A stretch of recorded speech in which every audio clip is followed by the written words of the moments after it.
Nyquist determinó una gráfica que se utiliza en el control automático y el procesamiento de señales para evaluar la estabilidad de un sistema con retroalimentación.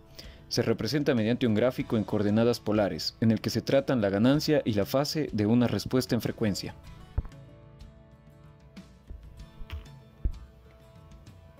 El diagrama polar de una función de transferencia sinusoidal de g de j por omega es una gráfica de la magnitud de g de j por omega con respecto al ángulo de fase de g de j por omega en coordenadas polares, cuando omega varía de 0 a infinito. Por tanto, el diagrama polar es el lugar geométrico de los vectores de g de j por omega y el ángulo de g de j por omega cuando omega varía de 0 a infinito. Obsérvese que, en las gráficas polares, los ángulos de fase son positivos si se miden en el sentido contrario a las agujas del reloj y son negativos si se miden en el sentido de las agujas del reloj, a partir del eje real positivo.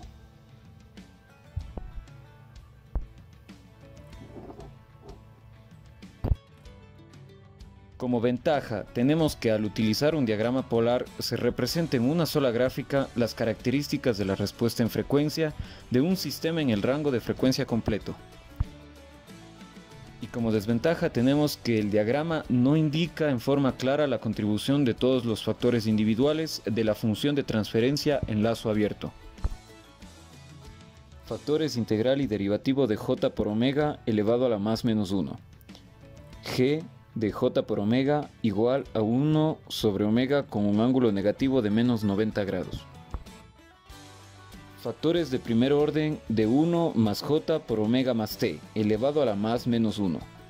La función g de j por omega es igual a 1 sobre la raíz de 1 más omega al cuadrado por t al cuadrado con un ángulo de menos tangente a la menos 1 omega t. Cuadrático, las partes de frecuencia baja y alta de la traza polar de la función de transferencia senoidal. Omega tiende a 0 es igual a 1 con ángulo a 0 y a infinito con un ángulo de 180 grados. Vemos aquí los diagramas polares de funciones de transferencia sencilla. Como ejemplo tenemos las funciones de transferencia de lazo de un sistema de control de un solo lazo se dan a continuación. Aplica el criterio de Nyquist y determine los valores de k para que ese sistema sea estable. Dibuje la traza de Nyquist de L de j por omega con k igual a 1 desde omega igual a 0 hasta omega igual a infinito de la función L de S. Tenemos la función L de S que es igual a k por S más 1 sobre S que multiplica a S al cuadrado más 3S más 1. Que una vez simplificada esta función, reemplazamos la S por J por omega. Después se aplica una propiedad matemática.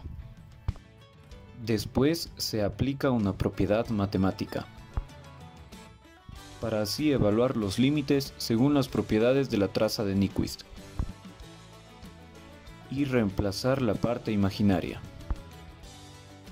Entonces evaluamos los valores de W para encontrar K. Por lo tanto, los valores de K se encuentran entre menos infinito y más infinito, evaluando la traza de Nyquist en donde K es igual a 1 y el punto menos 1 J0 se encuentra libre. Con lo que comprobando en MATLAB da la siguiente gráfica.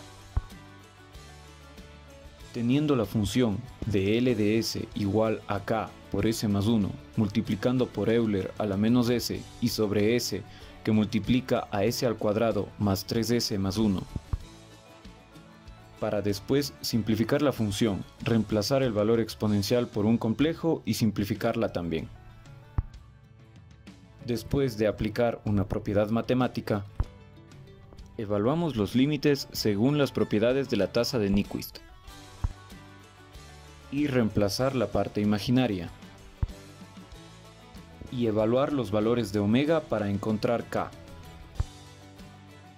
Por lo tanto, los valores de la ganancia se encuentran entre menos infinito e infinito, evaluando la traza de Nyquist en donde K es igual a 1 y el punto menos 1 J0 se encuentra libre.